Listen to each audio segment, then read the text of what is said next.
Assalamualaikum warahmatullahi wabarakatuh. Perkenalkan, kami dari kelompok 5 akan mempresentasikan resum kegiatan PKL online di UKOD Saptasari yang beranggotakan saya Vanessa Prastia Putri, Amaris Natasia, Erna Sofiani, Francisca Onastika, dan Anisya Tri Septianingsih. Di sini dosen pembimbing PKL yaitu Ibu APT Ana Mardianingsih MSc dan pembimbing lahan PKL Bapak APT Catur Arianto Rohman S.Farm. Alur perizinan UKOD. Yang pertama, permohonan izin UKOD diajukan oleh pemohon kepada Kepala Dinas Kesehatan Provinsi dengan tembusan Kepala Dinas Kesehatan Kabupaten atau Kota dan Kepala Balai setempat. Yang kedua, paling lama 7 hari sejak menerima tembusan permohonan untuk izin UKOD, Kepala Balai setempat wajib melakukan pemeriksaan terhadap kesiapan pemenuhan CPOTB dan Kepala Dinas Kesehatan Kabupaten wajib melakukan verifikasi kelengkapan administratif. Paling lama 14 hari kerja setelah pemeriksaan terhadap kesiapan atau pemenuhan CPOTB dinyatakan selesai, Kepala Balai setempat wajib menyampaikan hasil pemeriksaan kepada Kepala Dinas Kesehatan Provinsi. Paling lama 14 hari kerja setelah pemeriksaan terhadap kesiapan administrasi sebagaimana dimaksud pada ayat 2 dinyatakan selesai, Kepala Dinas Kesehatan Kabupaten atau Kota wajib menyampaikan hasil pemeriksaan kepada Dinas Kesehatan Provinsi. Apabila dalam 30 hari kerja setelah surat permohonan diterima oleh Kepala Dinas Kesehatan Provinsi tidak dilakukan pemeriksaan atau verifikasi sebagaimana dimaksud pada ayat 3 dan ayat 4, pemohon dapat membuat surat pernyataan siap berproduksi kepada Kepala Dinas Kesehatan Provinsi dengan tembusan kepada Kepala Dinas Kesehatan Kabupaten atau Kota dan Kepala Balai setempat. Yang keenam, dalam jangka waktu 14 hari kerja setelah menerima rekomendasi kepada Kepala Dinas Kesehatan Kabupaten atau Kota dan Kepala Balai setempat setelah menerima surat pernyataan, Kepala Dinas Kesehatan Provinsi menyetujui, menunda, atau menolak permohonan izin UKOD. Perizinan UKOD diberikan kepada pemohon yang telah memenuhi syarat. Permohonan izin UKOD ditunda atau ditolak apabila belum memenuhi persyaratan. Jika pemberian izin UKOD ditunda, pemohon diberi kesempatan untuk melengkapi persyaratan yang belum dipenuhi paling lama 6 bulan sejak diterimanya surat penundaan. CPOTB dan penerapannya. CPOTB termasuk bagian dari pemastian mutu yang memastikan bahwa obat tradisional dibuat dan dikendalikan secara konsisten untuk mencapai standar mutu yang sesuai dengan tujuan penggunaan dan dipersyaratkan dalam izin edar dan spesifikasi produk. Tujuan dari CPOTB yaitu untuk menjamin agar produk yang dihasilkan senantiasa memenuhi persyaratan mutu yang ditetapkan sesuai dengan tujuan penggunaannya. Penerapan CPOTB bertahap pada UKOD ada tahap 1, tahap 2, dan tahap 3. Kegiatan produksi. Dalam proses kegiatan produksi di UKOD Saptasari dilakukan untuk menghasilkan produk jamu-jamuan berupa sediaan obat oral dan obat luar jamu untuk hewan dan manusia, serta berbagai macam bentuk sediaan seperti serbuk, kapsul, dan cairan obat luar. Pembuatan Simplisia. Di UKOD Saptasari prosesnya pengadaan bahan baku, penerimaan, sortasi basah, perajangan, pencucian, pengeringan, serta sortasi kering. Berikut skema proses pembuatan sediaan serbuk di pabrik jamu Saptasari. Pembuatan sediaan cairan obat luar. Di UKOD Saptasari memproduksi obat luar yaitu minyak sangkal putung. Secara garis besar pembuatan minyak sangkal putung sebagai berikut ini. Pergudangan. Berikut ini adalah hal-hal yang harus diperhatikan pada penyimpanan di gudang, yaitu suhu di bawah 30 derajat Celcius. Di gudang harus dipisahkan tempat penyimpanan bahan yang sudah ditandai kertas putih. Di gudang, tempat penyimpanan harus dibersihkan setiap hari agar tidak ada hewan yang masuk, mencegah masuknya sinar matahari langsung yang dapat memicu rusaknya mutu dari Simplisia. Menggunakan alas yang terbuat dari kayu untuk meletakkan Simplisia. Yang keenam, penyimpanan Simplisia yang datang lebih dahulu, yaitu penyimpanan Simplisia dilakukan secara first in first out atau FIFO. Penyimpanan produk jadi sebelum dijual yang sudah siap dijual disimpan terlebih dahulu dalam rak-rak besar secara teratur. Gudang penyimpanan jamu harus kering dan tidak lembab sehingga tidak menurunkan kualitas pada jamu yang akan dihasilkan. Pengemasan. Sebelum pengemasan induk yang disahkan secara formal, hendaklah tersedia untuk tiap produk dan ukuran batch, serta ukuran dan jenis kemasan. Bahan pengemas yang telah dipilih harus sesuai untuk melindungi obat tradisional dari kerusakan. Kemasan yang digunakan harus tidak bereaksi dengan produk lainnya sehingga tidak mengakibatkan terjadinya reaksi perubahan warna, rasa, dan bau. Begitu juga pada wadah harus dihindari dari mikroba, kotoran, dan memelihara senyawa aktif yang mudah menguap, mencegah masuknya air dan sinar matahari.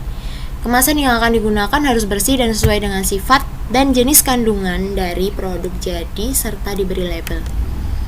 Pada label harus tertera sebagai berikut ini: nama produk, bentuk sediaan, berat produk bersih, komposisi, logo, nama dan alamat industri, nomor izin edar, batas kadaluarsa, klaim penggunaan, dan selanjutnya izin edar produk obat tradisional. Izin edar merupakan bentuk persetujuan registrasi obat tradisional untuk dapat diedarkan di wilayah Indonesia. Untuk registrasinya hanya dilakukan oleh IOT, UKOT, UMOT. Izin edar dapat berlaku 5 tahun dan dapat diperpanjang selama memenuhi persyaratan. Untuk memenuhi kriteria izin edar harus memperhatikan hal-hal berikut ini. Pengawasan mutu. Pengawasan mutu merupakan bagian dari CPOTB yang berhubungan dengan pengambilan sampel, spesifikasi dan pengujian serta organisasi dokumentasi prosedur pelulusan yang memastikan bahwa pengujian yang diperlukan dan relevan telah dilakukan dan bahwa bahan yang belum diluluskan tidak digunakan serta produk yang sebelum diluluskan tidak dijual atau dipaso sebelum mutunya dinilai dan dinyatakan memenuhi syarat. Fungsi pengawasan mutu hendaklah independen dari bagian yang lain. Tugas lain pengawasan mutu diantaranya menetapkan, memvalidasi, dan menerapkan semua prosedur pengawasan mutu dan mengevaluasi. Mengawasi dan menyimpan bahan baku pembanding, memastikan kebenaran label wadah bahan produk, memastikan bahwa stabilitas dari zat aktif dan produk jadi dipantau, mengambil bagian dalam pemantauan lingkungan. Semua kegiatan tersebut hendaklah dilaksanakan sesuai dengan prosedur tertulis dan jika perlu dicatat. Hygiene dan sanitasi. Hygiene dan sanitasi merupakan salah satu aspek yang sangat penting dalam penerapan CPOTB yang baik. Hygiene dan sanitasi yang tidak diterapkan dengan baik dapat menimbulkan kesalahan yang dapat berpengaruh pada mutu produk. Sanitasi merupakan pengendalian higienis terhadap proses produksi termasuk bangunan dan fasilitas, peralatan dan penanganan bahan dan produk dari bahan awal hingga produk jadi. Hygiene menurut Departemen Kesehatan RI, hygiene merupakan upaya kesehatan dengan cara memelihara dan melindungi kebersihan individu subjeknya contoh dengan mencuci tangan untuk kebersihan tangan. Sanitasi dan hygiene. Tingkat sanitasi dan hygiene yang tinggi hendaklah diperhatikan pada setiap aspek pembuatan obat tradisional. Ruang lingkup sanitasi hygiene meliputi personil, bangunan, peralatan dan perlengkapan, bahan produksi serta wadahnya dan segala sesuatu yang dapat merupakan sumber pencemaran produk. Hygiene perorangan. Berikut ini hygiene perorangan yang perlu diperhatikan. Sanitasi bangunan dan fasilitas. Berikut ini sanitasi dari bangunan dan fasilitas yang harus diperhatikan pada UKOT, yaitu bangunan yang digunakan untuk pembuatan obat tradisional didesain dan dikonstruksi dengan tepat untuk memudahkan sanitasi yang baik, tersedia toilet dengan jumlah yang cukup, tidak membiarkan sampah menumpuk, seperti itu. Selanjutnya pembersihan dan sanitasi peralatan. 1. Sebelum digunakan, peralatan harus diperiksa kebersihannya untuk memastikan bahwa semua produk atau bahan dari batch sebelumnya sudah dihilangkan. Metode pembersihan dengan vakum atau dengan cara basah lebih dianjurkan. Pembersihan dan penyimpanan peralatan yang dapat dipindah-pindahkan dan penyimpanan bahan pembersih dilaksanakan dalam ruangan yang terpisah dari ruang pengolahan. Prosedur tertulis yang rinci untuk pembersihan dan sanitasi peralatan serta wadah yang digunakan dalam pembuatan obat tradisional hendaklah dibuat, divalidasi, dan ditaati. Menyimpan catatan pelaksanaan pembersihan. menyimpan catatan pelaksanaan pembersihan, sanitasi, dan inspeksi sebelum penggunaan peralatan dengan benar. Desinfektan dan deterjen dipantau terhadap pencemaran mikroba. Enceran desinfektan dan deterjen disimpan dalam wadah yang sudah dibersihkan dan disimpan untuk jangka waktu tertentu. Pengelolaan limbah.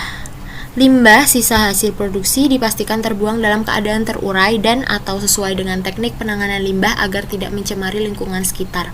Pembuangan atau pengolahan limbah hasil produksi UKOT harus dikelola terutama untuk limbah yang mengandung bahan berbahaya dan beracun, dengan tujuan untuk mencegah dan menanggulangi pencemaran atau proses perusakan lingkungan hidup yang diakibatkan oleh limbah B3. Pengolahan limbah di Saptasari yaitu ada limbah padat, limbah cair, dan limbah udara. Limbah padat yaitu organik dan kemasan atau anorganik. Limbah cair dibuang ke septic tank. Limbah udara dengan memasang ruang kedap suara serta memakai alat pelindung telinga. Dokumentasi. Dokumentasi adalah bagian dari sistem informasi manajemen, dan dokumentasi yang baik merupakan bagian yang esensial dari pemastian mutu. Penanganan produk rusak atau kembalian.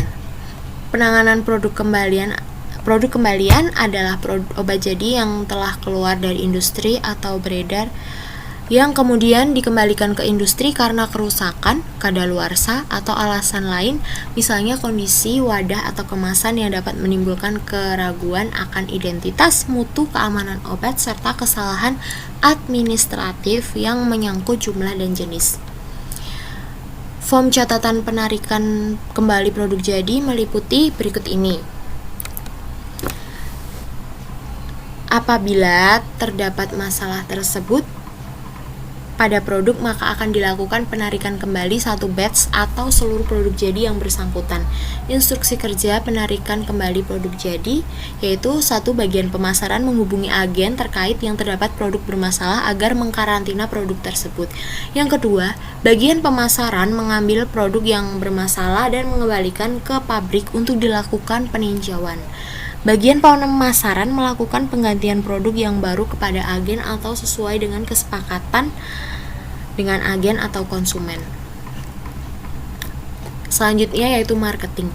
Marketing adalah proses mengenalkan produk atau jasa agar diketahui oleh masyarakat. Marketing juga berarti proses pemasaran produk atau jasa mulai dari pembuatan strategi hingga apa yang dirasakan oleh konsumen.